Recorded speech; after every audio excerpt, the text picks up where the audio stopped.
The History of Spelunx, or How I Met Professor Spelunx, by Mr. Pseudo.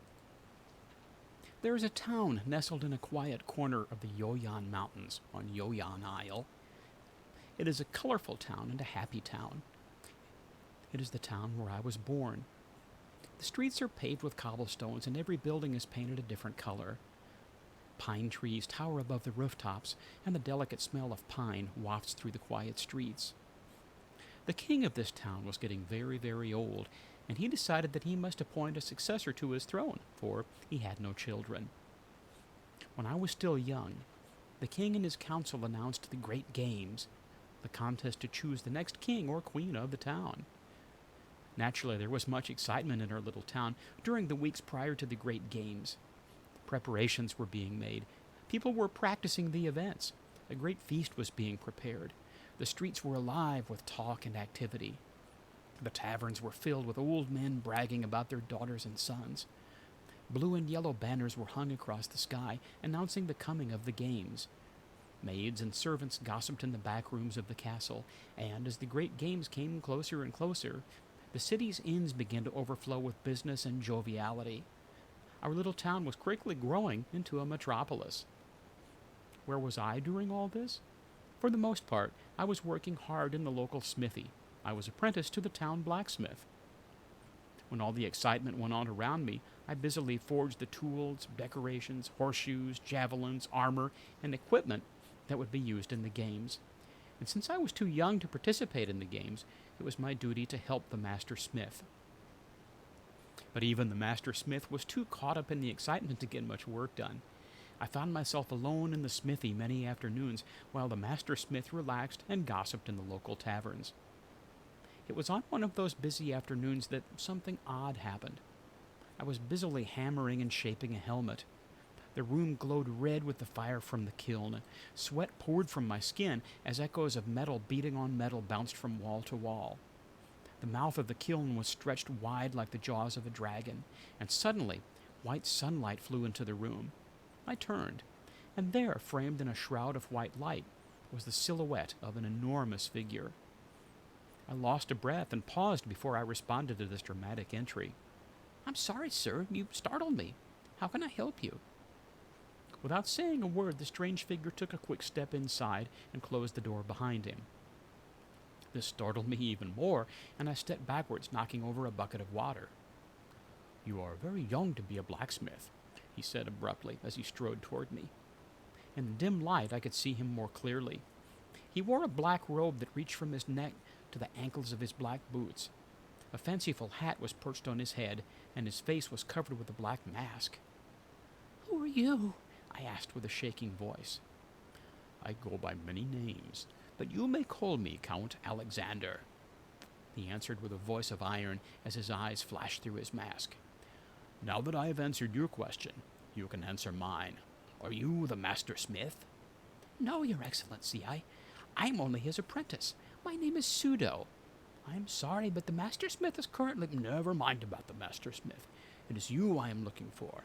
I have heard that your skill exceeds your master's." I stood as still as stone, not knowing how to answer. "I can see that you are modest about your skills, Mr. Pseudo. Regardless, I want you to create for me a masterpiece." "A masterpiece?" I replied. "What do you mean?" "Are you aware of the order of the Great Games?" "Yes." "Are you aware of that most vital contest which will decide the winner out of the finalists?" And without waiting for a reply, he pointed to the sky and announced, "The final contest is Yodel toasters, and the rules state that every participant must supply his or her own toaster." "Do you have a toaster?" I asked. Yes, he said, looking perturbed, "but I don't have a masterpiece." I waited while he quickly stepped within an inch of my face. In a low, quiet tone, he said, "I want you to make me the greatest toaster ever, the toaster that will help me win the games and make me king." A shiver of excitement ran down my spine. This masked count was providing me with the greatest challenge of my life. This mysterious man in black was daring me to create a toaster that shined like the sun, a toaster that cooked toast to perfection, a toaster whose coils gleamed with pure orange heat. This The stranger wanted me to craft the perfect toaster. I could not refuse. I swallowed hard, looked him in the eyes, lifted my chin, and said, "I will do it, and you will be king." A smile spread across his uncovered mouth as he stood tall and strong. "Thank you, kind pseudo. Here is a bag of gold for now. When the toaster is finished, I will give you another bag of gold." He threw me a small velvet pouch, bowed gracefully, spun, and left the room before I could thank him. The next 3 nights were sleepless. I spent my days working on my usual jobs, while I spent my nights creating the masterpiece that the masked man had ordered. My eyes hung heavy with the monotony of the day, but I came awake at night. I sweated and labored for hours in the stillness, and slowly, under the hot forge fire, the toaster began to take shape. And 3 days later, a masterpiece stood before me, glittering in the firelight. Its silver casing was formed and contoured to perfection. Light seemed to dance on its surface like the surface of a crystal lake. Its ebony lift lever glided like ice, its lift spring taut, waiting to release its bound power.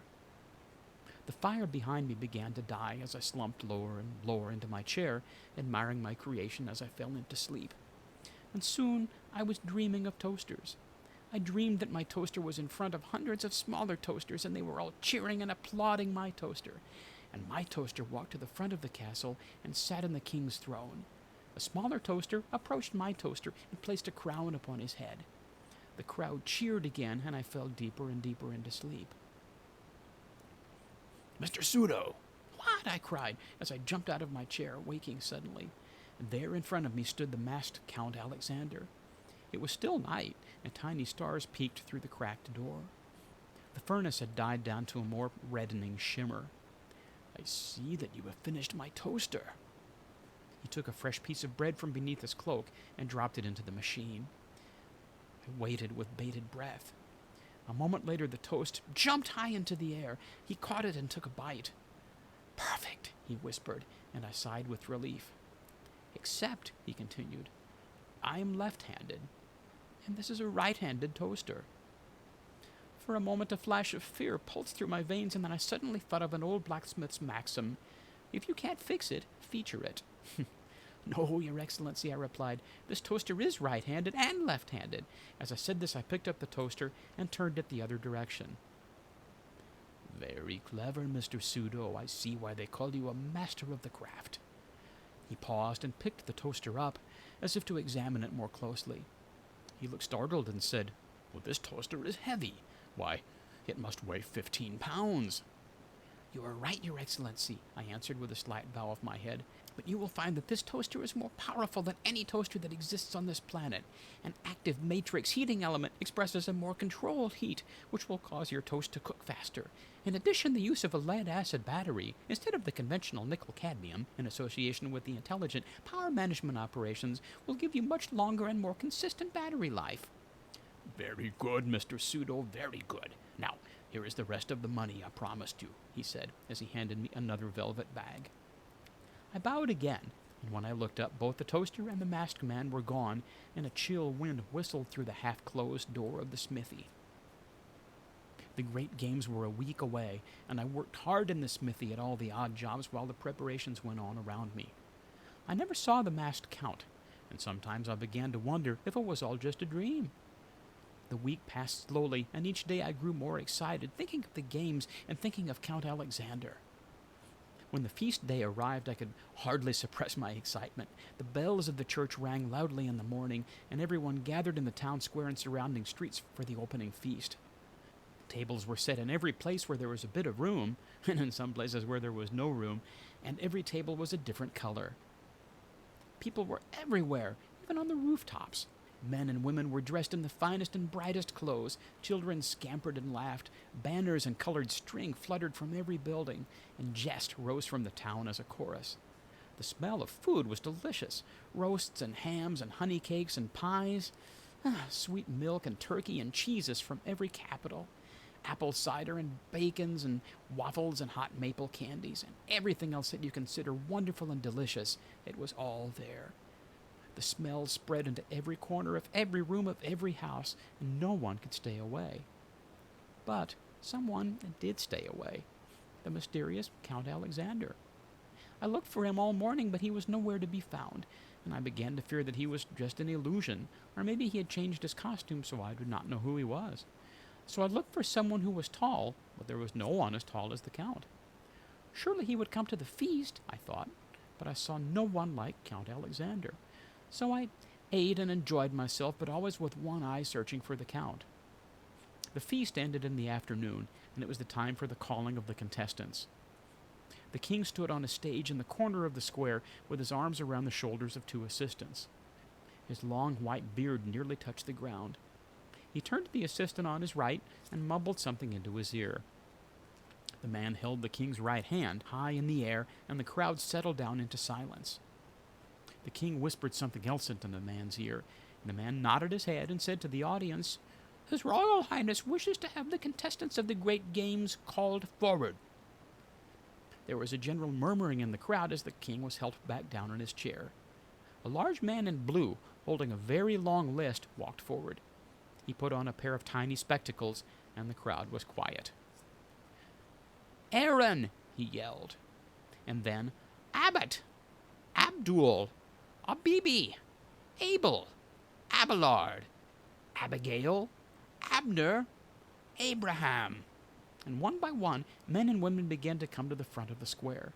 At certain names the crowd would start to applaud, and the man who was calling names would have to raise his hand in a quieting gesture. He would say, "If you aren't quiet, we're going to have to cancel the entire contest."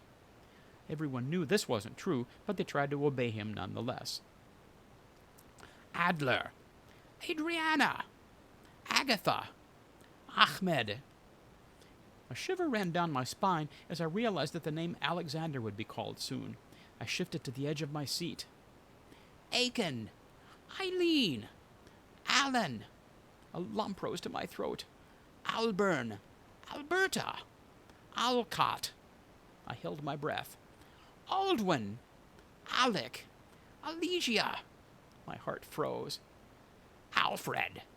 "What? Alfred? What about Alexander? Alexander comes before Alfred, and there was no Alexander."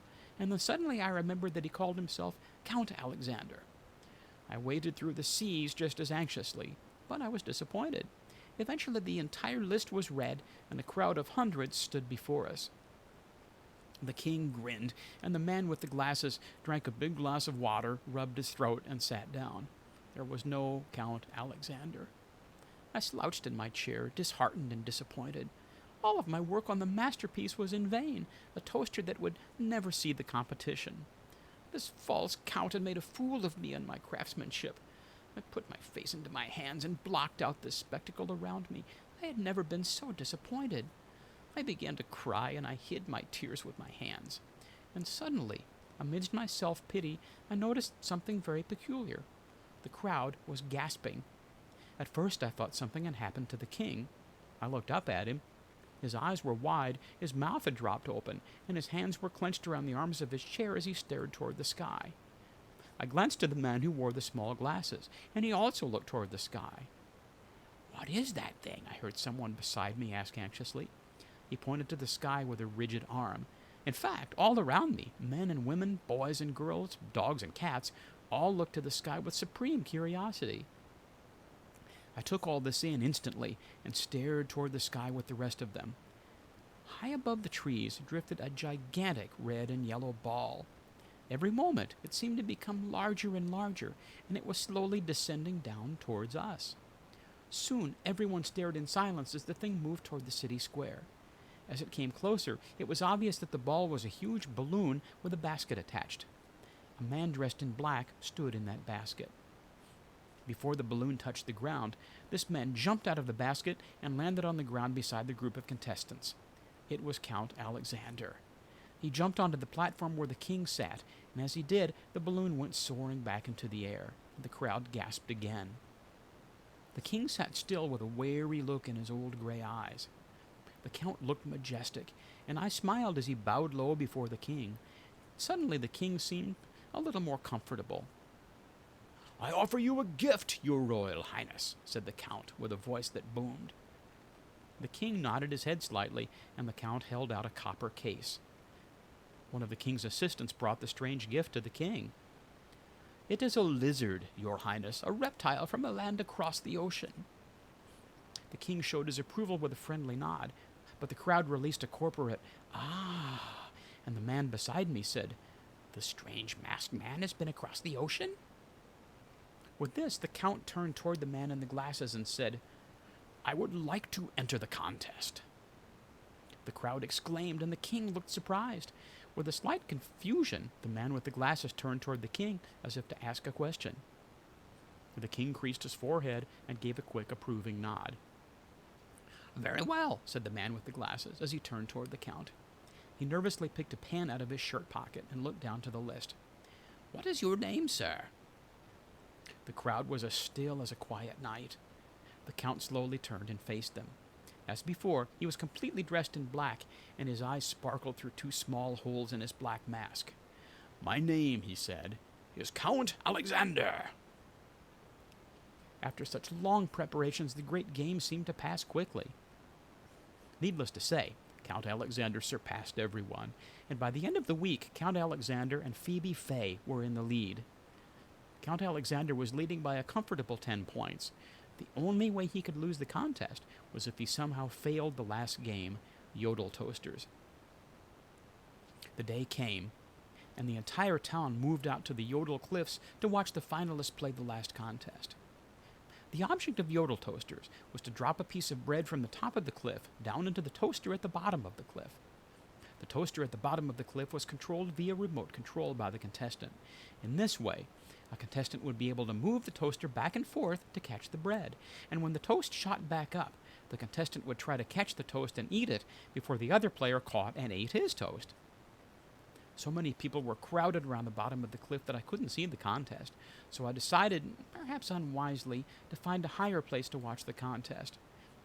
I knew of a certain place in the cliff where I would have a good view of the games. I climbed there with much difficulty and arrived at my perch in time for Yodel Toasters to begin. The king himself came out for this game. There was much ceremony. The players were announced. There were 6 contestants, and all of them were greeted with cheering and celebration. Count Alexander walked out with a large black bag beneath his arm.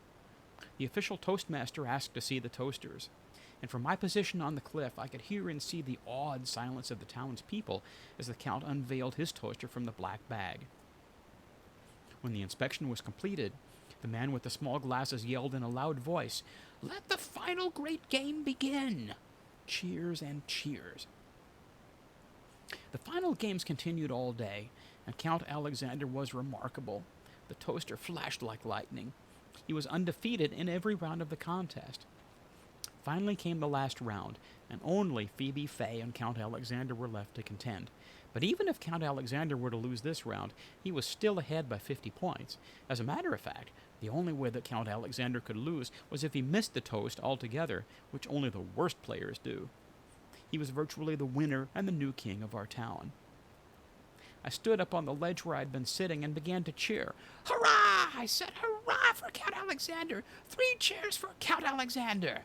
And then I did a very foolish thing. I began to dance. I began to wave my arms and clap my hands and turn around in circles. "Hurrah for Count Alexander! Hurrah for Count Alexander! Hurrah for—" And this is when the catastrophe happened. I slipped. Suddenly I found myself falling backward through the air. If I were to have hit the ground, I surely would have died. But something caught me. I hit something that seemed bouncy, like a trampoline. Hot red light surrounded me, and I suddenly found myself flying back up into the air. A moment later, I found myself in the arms of the Count. It happened too fast for me to know what had transpired. I only learned later what the Count had done to save my life. He saw me as I fell from the cliff. Instead of catching his bread with his toaster, he used the remote control to move his toaster to catch me. He then bounced me up into the air and caught me in his arms, and thus he had lost the contest and the crown of our city by saving my life. The Count bravely descended the long rope ladder while holding me in his arms. He approached the king and set me down. The crowd whispered admiration. "King," said the Count, "I have lost the contest, and Phoebe Fay will be made queen." "Yes," whispered the king, "but you have done a great and brave thing, worthy of a king." Alas, your highness, I'm afraid that I will never be a king. The king looked long and hard at the ground, and the count looked to the ground too. Count, said the king, there is no prize for second place. The count did not respond. Count, continued the king, you gave me a lizard. I would now like to give you a gift. The count looked up suddenly. If I had complete control of my kingdom, I would give you my crown. You seem like a worthy man. But there is the Parliament, and they don't allow that kind of thing. Instead, I'm going to give you a portion of my kingdom. It is a small and insignificant portion, but you may at least go there and call yourself king. And once again the count did not respond. He stood tall and still, and his eyes seemed to gleam for a moment.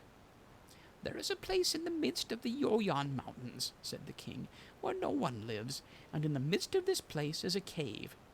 Count Alexander, you may have this place and the cave that exists there. You may name this cave what you wish, and you may call yourself king of that domain. The count bowed low. Thank you, your highness. You are too kind. And then he continued talking as he stood straight and tall. I accept your gracious offer. I will be king of this hidden place, and I will call my domain Spelunx. The crowd broke into an excited whisper. What did he say? Asked some. Spelunx, answered others. I wonder what it means, said many. And still others said, the king has given a fine gift. Hush! Cried the king, as he stood to his feet and quieted the crowd with his hand. There was silence. Now, said the king, as he turned toward the masked count, and he spoke loud so everyone could hear, Spelunx is a strange name. What does it mean? And who are you, Count? The king's eyes became anxious and bright. The crowd seemed to lean forward in unison. I stared at the count with admiration and curiosity. A moment passed, and the tension rose. I am, said the count as he slowly moved his hand toward his mask. The crowd was tight and no one breathed. Professor Alexander Spelunx. And with this the count tore the mask from his face. The crowd gasped in shock. There, on the top of that enormous black figure, was the head of what looked like a giant teddy bear. He's a teddy bear, yelled someone amidst the silence, and instantaneously the crowd broke into such an explosion of cheer and applauding as I have never heard.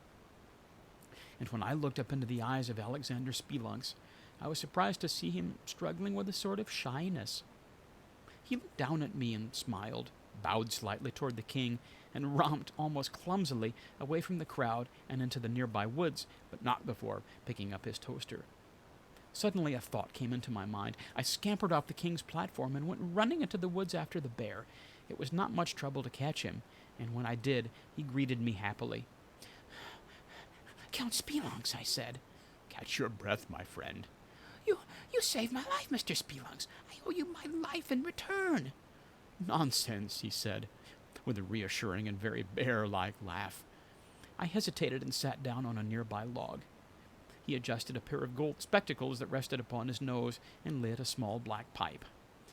Count Spelunx, I began, you saved my life, and I ruined your chances of becoming king.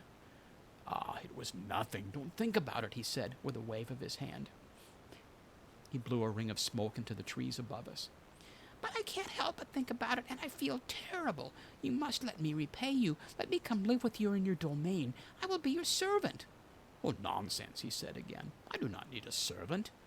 Please. I think then he saw how desperate I was to repay the debt I owed to him. He sat down across from me and looked me in the eyes for some time. The birds whistled above us and the smoke rose from his pipe. Fine, he finally said as he smiled and slapped his legs. You may come live with me, but remember, and he pointed his pipe in my face and looked very serious for a moment, you are not my servant. You are my friend. He then grinned a wide and happy grin, and I think I may have sobbed slightly and wiped my nose on my sleeve, and we then set off together to the cave and the land he had named after himself, Spelunx. And there we built a kingdom and an expandable underground palace, and through the years we have become like brothers. I will forever be indebted to the bear who saved my life.